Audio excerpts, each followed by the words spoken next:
இந்த கல்லூரி மாணவியும் கல்லூரி மாணவனும் காதல். இந்த காதலில் இரவு 8 மணிக்கு நடைபயிற்சி போனதாக சொல்லுகிற பொழுது இவங்க 2 பேரும் திரைமறைவில் முத்தம் கொடுத்து கொண்டிருந்ததாக என்ன பண்ணுறான் ஞானசேகரன், வீடியோ எடுத்துகிட்டே இருக்கான். இது ஒரு வீடியோ இல்லை, பல வீடியோ. நீங்கள் அவன் மேலே 13 வழக்கு நிலுவையில் இருக்கு.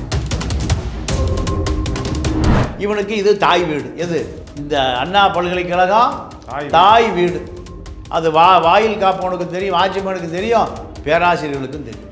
நீங்கள் அங்கே இருக்கக்கூடிய கேமரா செயலிழந்து பல மாதம் ஆகிப்போச்சு. திட்டமிட்டு செயலிழக்கப்பட்டது.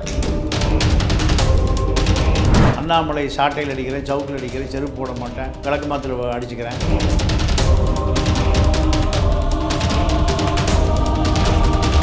அண்ணா பல்கலைக்கழகத்துக்கு நேர் எதிராக இருக்குது ஐஐடி. பாத்திமா லத்தீஃபா ஒரு ஐஐடி மாணவி தூக்கில் தொங்கினாங்க. கற்பழிக்கப்பட்டு தூக்கலையா, இல்லை 4 பார்ப்பன பேராசிரியர்கள் அடித்து கொல்லப்பட்டாரா, இப்படி பல பிரச்சனை. நாங்கள் இதுவரை பல பேர் தூக்கில் தொங்க விடப்பட்டு இருக்கிறார்கள் எங்கள் ஐஐடியில். ஐஐடி பக்கம் கொஞ்சம் திருப்பினா நல்லாயிருக்கும். அண்ணாமலை ரெகுலராக அவன் அங்கே பல பெண்களை சீரழிச்சிருக்கான். இப்படி ஒரு மர்ம தேசம். எது? அங்கே பல மர்ம கொலைகள் நடந்திருக்கு. அதை பற்றி யாரும் பேசுவதில்லை. பேசுவதற்கு துப்பும் துராணியும் தெம்பும் தைரியமே கிடையாது. காலையில் கையில் கட்டு போட்டிருக்கான், ஈவினிங் கையில் கட்டு இல்லை. அது எப்படி ஒரே நாளில் இல்லை, கட்டே போலி கட்டு தான் அவன். அதாவது செயற்கையாகவே உருவாக்கப்பட்ட கட்டு. இந்த கட்டை யார் போட்டுக்கணும்னா, இந்த பெண்ணிடமிருந்து பிரிக்கப்பட்ட காதலாம் உள்ள ஓடி பெட்ஷீட்டை போத்தி படுத்துட்டான். அவன் அங்கே போய் ஒரு 200, 300, 500 மாணவர்களை நீங்கள் திரட்டி இருந்தாலே அவனுக்கு மாவுக்கட்டு, உண்மையான மாவுக்கட்டு எங்கே போடப்பட்டிருக்கும்? கல்லூரி வளாகத்துக்குள்ளே போடப்பட்டிருக்கோம். தமிழ்நாட்டு இளைஞர்கள் மாணவர்கள் அத்தனை பேருமே சூடு சொரண உப்பு உரப்பு இல்லாமல் இந்த திராவிட இயக்கம் ஆக்கி வச்சிருச்சு. அதுக்கு முந்தி இந்து மதம் ஆக்கி வச்சிருந்தது. ஞானசேகர் என்னங்கிறான், கொஞ்ச நேரம் பொறு, நான் பேசி சரி பண்ணி சம்மதப்படுத்திடுறேன் இன்னொருவனுக்கு விருந்தாக்குவது. இதையெல்லாம் காவல்துறை விசாரிக்கவே இல்லை.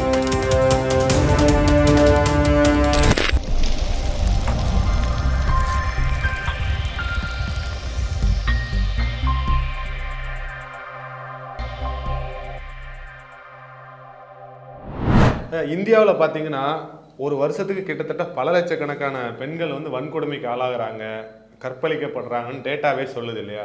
ஆனால் ஒரு சில கற்பழிப்புகள் மட்டும் ஒரு பெரிய அளவில் பரபரப்பாக பேசப்படுது சார். இப்போ டெல்லியில் நிர்பயா, இப்போ 2 நாளைக்கு முன்னாடி இன்னைக்கு பார்த்தீங்கன்னா ஃபுல்லாக அந்த சென்னை அண்ணா பல்கலைக்கழக மாணவி, அந்த மாணவி பல்கலைக்கழகத்துக்குள்ளேயே கற்பழிக்கப்பட்ட விஷயம் வந்து பெரிய அளவில் இப்போது ஒரு பரபரப்பை உண்டு பண்ணி எங்கே திரும்பினாலும் அதே பேச்சா இருக்கு ஐயா. இதற்கு பின்னாடி என்ன விஷயங்கள் இருக்குது? இல்லை, இந்த பாலியல் வன்கொடுமைக்கு பின்னால் தமிழ்நாட்டினுடைய சட்டம் ஒழுங்கு இருக்குது, லா அண்ட் ஆர்டர். ஏன்னா அந்த ஞானசேகரனுக்கு காவல்துறையை பற்றி எந்த கவலையும் இல்லை. அரசியல் பின்புலம் தான் காரணமா? இல்லை, அரசியல்லாம் யாருக்கும் தேவையே இல்லை. திமுக காரணம். அது திமுகவும் காரணம் அல்ல. நீ எல்லா ரவுடிகளும் நான் திமுகவிலையா இருக்கான்? இல்லை, இந்த இல்லை இல்லை இல்லை, அது சும்மா தீமை. 20,000 A+ ரவுடிகள் பட்டியல் இருக்குது. 20,000 பேர் என்ன திமுக கரவேசி கட்டிட்டா போய் திருடுறான், கொள்ளையடிக்கிறான், கொலை பண்ணுறான். இந்த மாதிரி கற்பழிப்பான சென்சிட்டிவான விஷயம் இல்லை, அப்படிலாம் ஒன்றும் இல்லை. சும்மா திமுக மேலே அண்ணாமலை சாட்டையில் அடிக்கிறேன், சவுக்கில் அடிக்கிறேன், செருப்பு போட மாட்டேன், விளக்கு மாத்தில் அடிச்சுக்கிறேன். இது வந்து மலிவான அரசியல். இதில் அண்ணாமலை இருக்கிற அந்த சிமுகாவிலேயும் இதுவரை பல கற்பழிப்பு நடந்திருக்கு, பல திருட்டு நடந்திருக்கு, கொள்ளை நடந்திருக்கு. அப்போ இவர் என்ன பண்ணார்? அரசியல் ரீதியாக நடந்திருக்குன்னு சொல்லி நீங்கள் அதை பூராத்தையுமே அவர் ஒரு காவல்துறை அதிகாரி, முன்னாள் காவல்துறை அதிகாரியாக ஒரு IPS அதிகாரியாக கொந்தளிக்கிறார். அவருக்கு ஒரு நியாயமான ஒரு விஷயம் தானே. அவர் வேற இப்போ அரசியல்வாதிகள்லாம் மற்ற அரசியல்வாதிகளுக்கும் ஒரு IPS இருந்தவருக்கும் ஒரு வித்தியாசம் இருக்குல்ல சார்? அதுக்கு அவர் ரத்தம்லாம் அவருக்கு கொதிக்குது அந்த மாதிரி விஷயங்கள் நடக்கும்போது. அண்ணாமலை அண்ணா பல்கலைக்கழகத்துக்கு நேர் எதிராக இருக்குது IIT, Indian Institute of Technology. அங்கே பாத்திமா லத்தீஃபா ஒரு ஐஐடி மாணவி தூக்கில் தொங்கினாங்க. கற்பழிக்கப்பட்டு தூக்கலையா, இல்லை 4 பார்ப்பன பேராசிரியர்கள் அடித்து கொல்லப்பட்டாரா, இப்படி பல பிரச்சனை. அங்கே இதுவரை பல பேர் தூக்கில் தொங்க விடப்பட்டிருக்கிறார்கள் எங்கள் ஐஐடியில். ஐஐடி பக்கம் கொஞ்சம் திருப்பினா நல்லாயிருக்கும் அண்ணாமலை. ஏன் அந்த பக்கம் போக மாட்டார்? அது காமகோடி என்ற பார்ப்பன கும்பல்களால் நடத்தப்படுகிற பிராமின் இன்ஸ்டியூட். அது யாரோட இன்ஸ்டியூட்டு? அங்கே தாழ்த்தப்பட்டவன் உள்ளே போக முடியாது, முஸ்லீம் போக முடியாது, மாணவனாகவும் போக முடியாது, ஆசிரியராகவும் போக முடியாது, பேராசிரியராகவும் போக முடியாது. அப்புறம் பாத்திமா லத்தீஃப் எப்படி போனாங்க? பாத்திமா லத்தீஃப் எப்படி? அருமையான கேள்வி. பாத்திமா லத்தீஃபு நீங்கள் கேரளா தமிழ்நாட்டில் 100% மார்க் வாங்கிய மாணவிகளில் முன்னணி மாணவி. ஓகே. ஆமாம். இந்த ஐஐடியில் பார்ப்பனர்கள் தான் 97%. 3% தான்.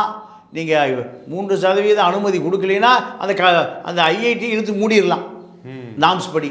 ஏன்னா இது ஒரு செக்யூலரிசம் நாடு இது. சரியா? பல பாத்திமாக்கள் வந்து தெருவில் தான் கிடக்கிறாங்க, பாத்திமா லத்தீஃபுக்கெல்லாம். ஐஐடியை பொறுத்த வரைக்கும் எந்த காலத்திலையும் தலித் மாணவர்களை அனுமதிக்காது.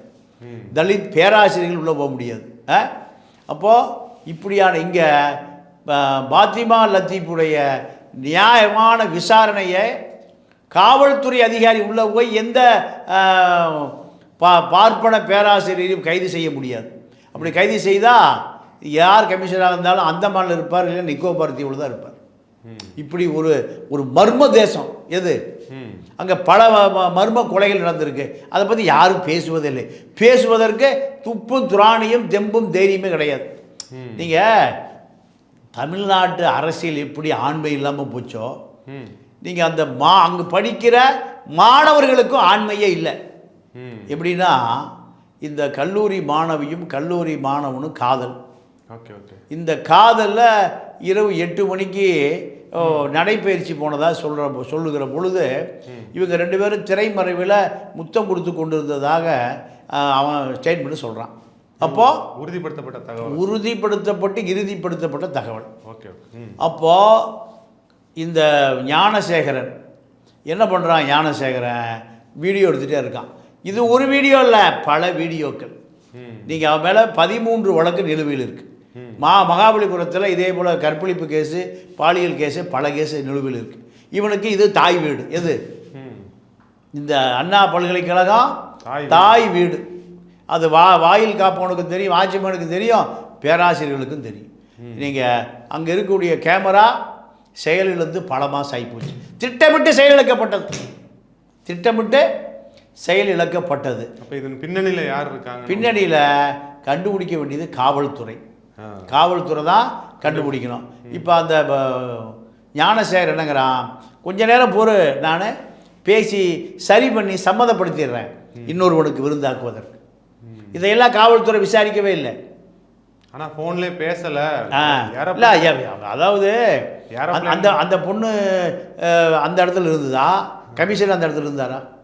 யார் அந்த இடத்துல இருந்தாங்க? அந்த பொண்ணு இல்லை, கமிஷனர் அங்கே உட்காந்து டேப் பண்ணிட்டு இருந்தாரா? பாதிக்கப்பட்ட பெண். இதை அரசியலாக்குறார் எடப்பாடியும் அண்ணாமலையும். அதனால் சீக்கிரம் இதை முடிச்சு அவனை இங்கே மாவு கட்டு போட்டு கொண்டு வர காரை பார்த்தீங்களா? அது காலையில் கையில் கட்டு போட்டிருக்கான், ஈவினிங் கையில் கட்டு இல்லை. அது எப்படி ஒரே நாளில்? இல்லை, கட்டே போலி கட்டு தான் அவன். அதாவது செயற்கையாகவே உருவாக்கப்பட்ட கட்டு. இந்த கட்டை யார் போட்டுக்கணும்னா, இந்த பெண்ணிடமிருந்து பிரிக்கப்பட்ட காதெல்லாம் உள்ளே ஓடி பெட்ஷீட்டை போத்தி படுத்துட்டான். அவன் அங்கே போய் ஒரு 200, 300, 500 மாணவர்களை நீங்கள் திரட்டி இருந்தாலே அவனுக்கு மாவுக்கட்டு, உண்மையான மாவுக்கட்டு எங்கே போடப்பட்டிருக்கோம்? கல்லூரி வளாகத்துக்குள்ளே போடப்பட்டிருக்கோம். தமிழ்நாட்டு இளைஞர்கள் மாணவர்கள் அத்தனை பேருமே சூடு சொரண உப்பு உரப்பு இல்லாமல் இந்த திராவிட இயக்கம் ஆக்கி வச்சிருச்சு. அதுக்கு முந்தி இந்து மதம் ஆக்கி வச்சிருந்தது. இப்போ இந்து மதம் 1000, 2000, 3000 ஆண்டுகளில் செய்த இந்த மலிவான கோட்பாடை தமிழர்களை நீங்கள் வலுவிளக்க வைத்து சூடு சொரணை இல்லாமல் யுத்தம் பண்ண தெரியாமல் அவர்களை எவனாவது அடித்தா நேரம் வீட்டுக்கு போயிடறான். இதை 75 ஆண்டு காலத்தில் திராவிடம் முடிச்சு வச்சிருச்சு. சமூக விரோதி ஒருத்தன் கூடுனான்னா கேரளாவில் கட்டி போட்டு காவல்துறை விட்டுருவான். இங்கே தப்பிச்சு ஓடி போயிடுவான். உலகத்தை தென்கிழக்கு ஆசியாவையே கட்டி ஆண்ட தமிழை என்னைக்கு இவன் இந்து மதத்தில் சேர்ந்தானோ, இந்து மதமாக மாறினானோ, இந்து மதம் என்பது பார்ப்பன மதம். கடமையை செய் பலனை எதிர்பார்க்காத, வேலை செய் கூலியை கேட்காத, அடிமையாக கிடந்து சாவு, இதுதான் இந்து மதம். அப்போது தென்கிழக்கு ஆசியாவை வென்ற தமிழன் சண்டைக்கு போகாமல் சாப்பிட்டு படுத்துட்டான். இப்போ கண்ணுக்கு முன்னால் தன்னுடைய காதலி மனைவி தான் எதிர்காலத்தில் அவளை கற்பழிக்கும் போது ஓடி பெட்ஷீட் போதி கொடுத்துட்டான். இதுக்கு ஒரு முகமதியை அப்படி செஞ்சுருக்க மாட்டான். ஒரு முகமதியை கோடம்பாக்கம் சேகர் என்பவருக்கு முன்னாடி ஒரு கல்லூரி மாணவியை ஒரு காவல்துறை, நான் கண்ணால் பார்த்தது, ஒரு முஸ்லீம் மாணவியை ஒரு காவல்துறைக்காரன் அதை ஒரு பாலியல் வன்புணர்வுக்காக அழைக்கிறான், கூப்பிட்றான், தொந்தரவு பண்ணுறான். அந்த பொண்ணு அழுதுட்டு போய் ஒரு 100 அடியில் இருக்கிற பள்ளிவாசல் சொல்லுது, முஸ்லீம் பள்ளிவாசலில் வீரமிக்க இளைஞர்கள் வந்து அந்த போலீஸ்காரனை யூனிஃபார்மோட அடிச்சு இழுத்துட்டு போனதை நான் பார்த்தேன். இப்படி தமிழ் இளைஞனை காமிச்சிருங்க, தமிழ்நாடு முழுக்க சுற்றுங்க, எவனா ஒருத்தர் காமிங்க. இல்லை, இப்போ டெல்லியில் பார்த்தீங்கன்னா ஒரு பொண்ணை வந்து நிர்பயா இல்லை, ஒரு பொண்ணு, அது பேர் சொல்றேன், அந்த பொண்ணு வந்து காதலிக்க மறுத்ததுக்காக நடுரோட்ல வச்சு கோடாரியால கண்ட துண்டமா வெட்டினது ஒரு முஸ்லீம் தான். ஒரு முஸ்லீம் தான் வெட்டினான். அதுக்கப்புறம் பார்த்தீங்கன்னா இப்போ பெங்களூர்ல ஒரு வீட்டுக்குள்ள ஒரு பெண்ணை, ஒரு இந்து பெண்ணை வந்து ஃப்ரிட்ஜுக்குள்ள 58 துண்டமா கண்ட துண்டமா வெட்டி அவளை புதைச்சி வச்சுட்டு போனது ஒரு முஸ்லீம் தான். இப்போ நம்ம ஒரு குறிப்பிட்ட சமூகத்தை பத்தி பேசும்போது அது தவறா போவாதா? இல்லை, தவறு இல்லை. நீங்க இந்து மதத்தில் கோழைகள் உருவாக்கி வச்சிருக்கான்.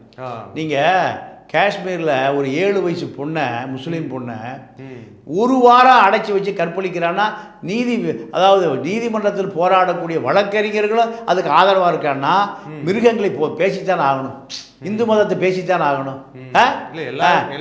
எல்லா மதத்திலும் கிடையாது. நீங்க அந்த மதத்துக்கு ஆதரவா இருக்கீங்க, அந்த எல்லா மதத்திலும் கிடையாது. பொதுவாக இல்லை சார், இல்லை நீங்க RSS ஆளா இருக்கீங்க. அதாவது குஜராத்தில் 2000 முஸ்லீம்களை அரசாங்கமே கொள்ளுது. யார் கொள்றா? மோடி அரசாங்கமே கொள்ளுது. அப்போ அவங்க கோத்ரா ரயில் எரிப்பை கை காரணம், கோத்ரா ரயில் எரிப்பை RSS நடத்தினது தானே. 60 பேரை கொன்றதே RSS தான்.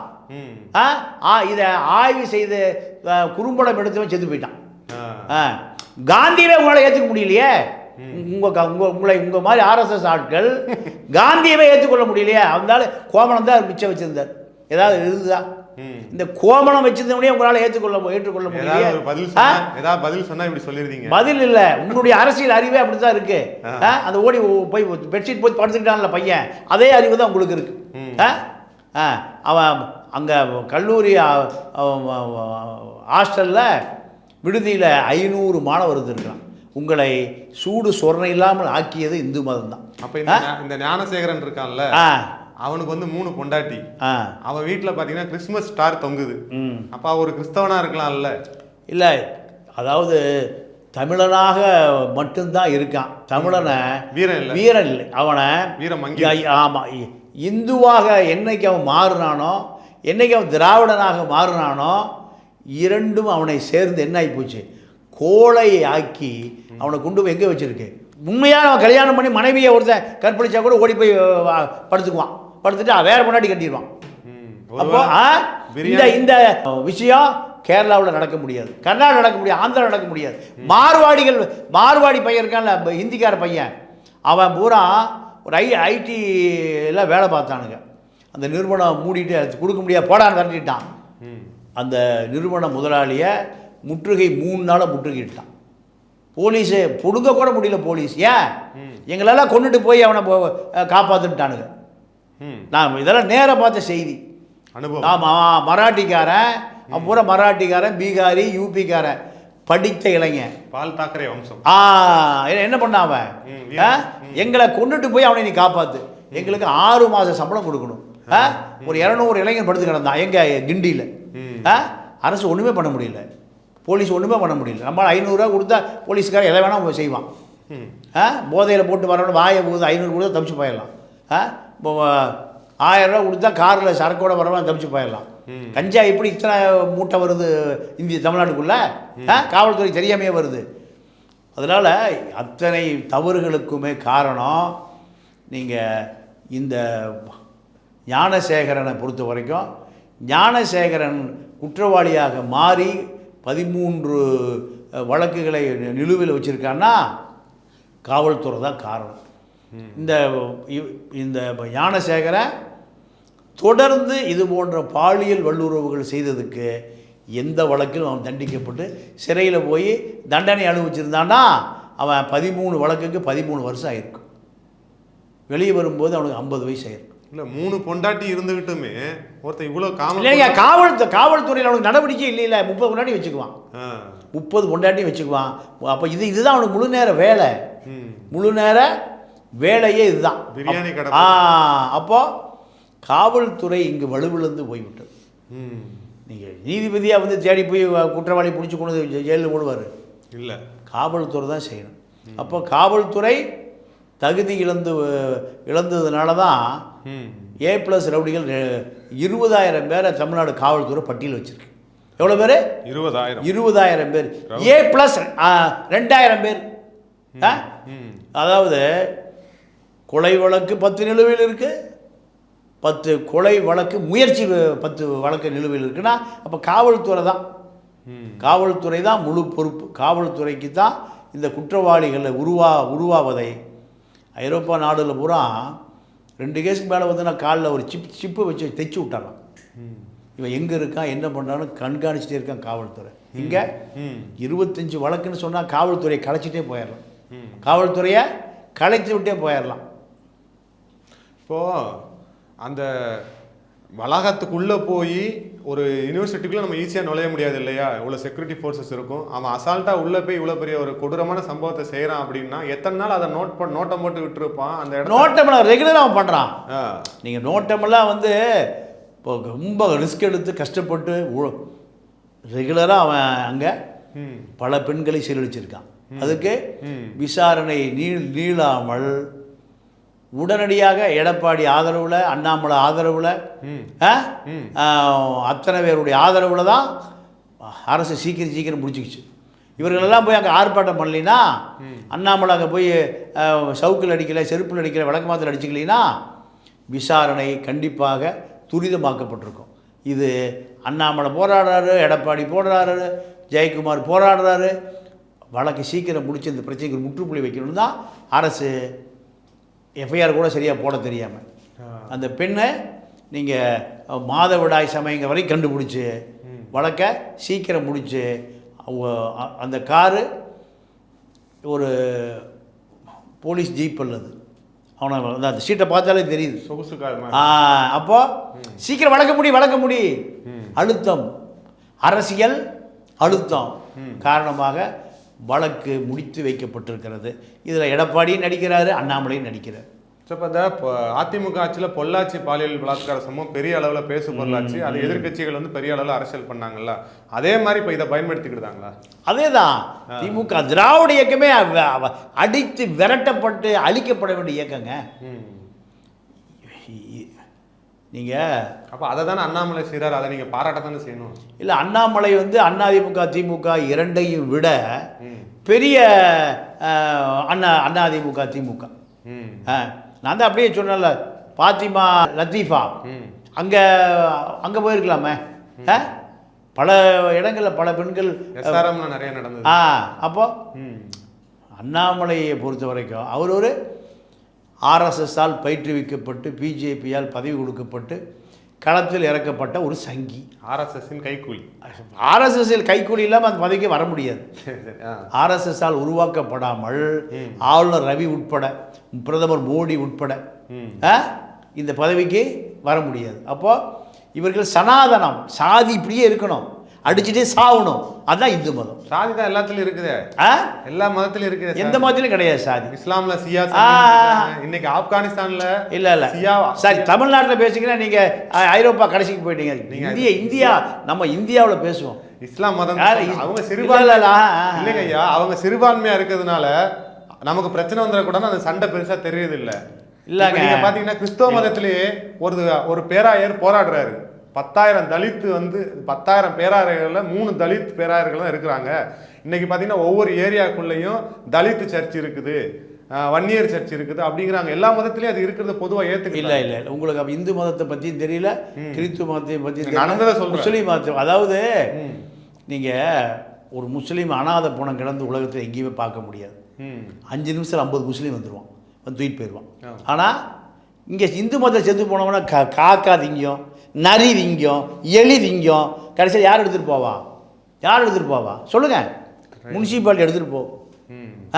இதுதான் இந்து மதத்தில் உங்களுக்கான பாதுகாப்பு. என்ன மதத்தில் எடுத்துகிட்டு போனீங்கன்னா இது இப்போ தலித் சுடுகாடு, பல்லர் சுடுகாடு, வண்ணார் சுடுகாடு, முதலியார் சுடுகாடு. எந்த முஸ்லீமும் ஒரே இப்போ செத்து அனாதைகள் செத்து கிடக்கிறான்ல, அனாதை முஸ்லீம் கருவாட்டி வியாபாரி செத்து கிடக்கிறான்ல, அவன் நேரம் கூட்டி பள்ளிவாசல் வைப்பான். அத்தனை பேர் அவனுக்கு தொழுவான். அவன் ஏழை பணக்கார எந்த ஜாதி மதம் எல்லாம் எதுவும் பார்க்கறதில்ல, தொழுவான். பள்ளிவாசலில் எல்லாம் தொழுகும்போது அவனுக்காக தொழுவான். அத்தனை பேரும் அனாதை புணத்துங்க. ஒரு முஸ்லீம் அனாதை புணத்துக்கான மரியாதை சொல்கிறேன். நேராக கொண்டு போய் எங்கே செய்வோம்? கபர்ஸ்தானில் எல்லாருக்கும் செய்கிற மரியாதை செஞ்சு பெரிய 100 கோடி ரூபா வச்சுருக்கு என்ன மரியாதையோ, பச்சை போர்வை, அதே போல் அவனுக்கு மலர் படுக்கை கூட அங்கே புதைச்சிருவான். ஆனால் இங்கே நீங்கள் சொல்லுகிற இந்து மதம், நீங்கள் நேசிக்கிற இந்து மதம், அண்ணாமலை சொல்லுகிற இந்து மதம் என்ன பண்ணுது? நாய், நரி, எலி, புலி தின்னு பாதி உடம்பு தான் கிடக்கும். முனிசிபாலிட்டிக்கார குப்பையில் கொண்டு தூக்கி போட்டு போவான். இதுதான் உங்கள் மதம், இந்து மதம். நீங்கள் நேசிக்கிற இந்து மதம். கிறிஸ்துவன் அப்படி இல்லை, முஸ்லீம் அப்படி இல்லை. அத்தனை பேரும் அப்புறம் அத்தனை சுடுகாடு இருக்குது. கிறிஸ்தவ சுடுகாடு தனியா இருக்குது, ஒவ்வொரு பிரிவுக்கு இஎஸ்ஐக்கு ஒரு சுடுகாடு இருக்குது, வெந்தய கோஸ்துக்கு ஒரு சுடுகாடு இருக்குது, அவ்வளவு இருக்குது. இப்போ ரீசெண்டா ஒரு போன வருஷம் கூட ஒரு பொண்ணு வந்து ஆர்சி பொண்ணு, அந்த பொண்ணு வெந்தய கோஸ்ட் சுடுகாட்டில் புதைக்க விடலன்னு குழந்தைய இறந்து போன குழந்தைய வெந்தய கோஸ்ட் சுடுகாட்டில் புதைக்க விடலன்னு சொல்லிட்டு மீடியா முன்னாடி அழுதுகிட்டு இருக்கு. நீங்களாம் என்னடா மனுஷங்க அப்படின்னு சொல்லி அழுதுகிட்டு இருக்காங்க. அதையும் நம்ம பார்க்குறோம். அதையெல்லாம் நீங்கள் பேசவே மாட்டேங்கிங்க. பேசலாம். அதாவது பெந்தகோசு, இஎஸ்ஐ, ஆர்சி 3 பிரிவு இருக்குது. 3 பிரிவும் 3 விதமான மத குருக்களை கொண்டது. 3 பேருமே இந்து மதத்தில் இருக்கிற குப்பையை போல அவன் செய்கிறதே இல்லை. இந்து மதத்தில் இருக்கிற குப்பையை போல அவன் செய்கிறதே இல்லை. நீங்கள் ஒரு பல்லர் சுடுகாட்டில் ஒரு அருந்ததியரை புதைக்க முடியாது. ஒரு தேவேந்திர குல வேளாளர் சுடுகாட்டில் ஒரு அருந்ததியரை புதைக்க முடியாது. ஊர் பொது சுடுகாடுன்னு ஒன்று இருக்கும். ஆனால் தாழ்த்தப்பட்டவனுக்கான சுடுகாடுன்னு ஒன்று. இப்போ தான் எலக்ட்ரிக்கல் சுடுகாடு வந்துருச்சு ஐயா. அல்ல, நான் இப்போ எலக்ட்ரிக் சுடுகாடு வந்த பிறகு வர்றதுக்கு முந்தி சொல்கிறேன். அப்போ நீங்கள் எத்தனை சாவு நீங்கள் தடுத்து நிறுத்தி வைக்கப்பட்டிருந்தது. ஆமாம், இன்னைக்கு இருக்கு. எல்லா ஊர்லேயும் மின்மயானம் இல்லையே, எல்லா கிராமத்துக்கும் வந்துருச்சா? அது நம்ம அரசாங்கம் தானே ஐயா கொண்டு வரும். இல்லை, அரசாங்கம் இந்து மத அரசாங்கம் தானே. அவங்க திராவிட மாடல் அரசாங்கம், திராவிட மாடல் அரசாங்கம். ஆனால் ஒட்டுமொத்தமாக திராவிடங்கிறதே வந்து இந்து கன்சால்டேஷன் தானே.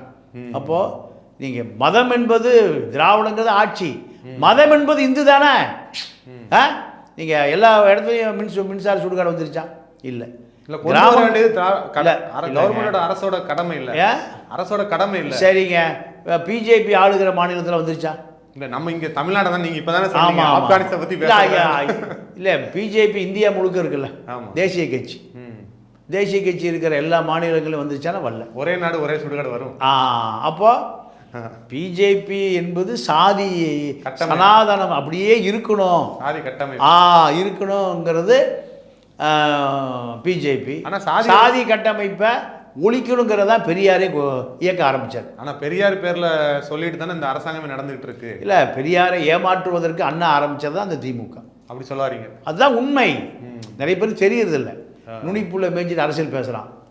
திராவிட இயக்கங்கிற பெரியாருடைய சிந்தனையை ஒழித்ததே அண்ணாதுரை கும்பல் தான். அண்ணாதுரை, நீங்கள் திமுக ஆரம்பிக்கிறாங்க ராபின்சன் பூங்காவில். ஆமாம், மலை கொட்டு. அப்போ 1949 4:30 to 6 ராகு காலம். 4 மணிக்கே கட்சி கூட்டம் போடணும்னு முடிவு பண்ணா. நீங்கள் அப்போ சொல்கிறீங்களே, இப்போவே நல்ல நேரம் இல்லை, இன்னைக்கு விடுங்க, இன்னைக்கு நாசமாக போச்சு. அன்னைக்கு அந்த காலம் அண்ணா, சம்பத்து, நெடுஞ்செழியன், அன்பழகன் இந்த கும்பல் இருந்த காலத்திலேயே பெரியார் தொண்டனுங்க, பெரியாரை ஒழிச்சவனுங்க இவனுக்கு தான். 4:30 to 6 ராகு காலனுடையும் 4 மணிக்கே கூட்டத்தை ஆரம்பித்தவர்கள் தான். ரைட், நன்றி, வணக்கம். வணக்கம்.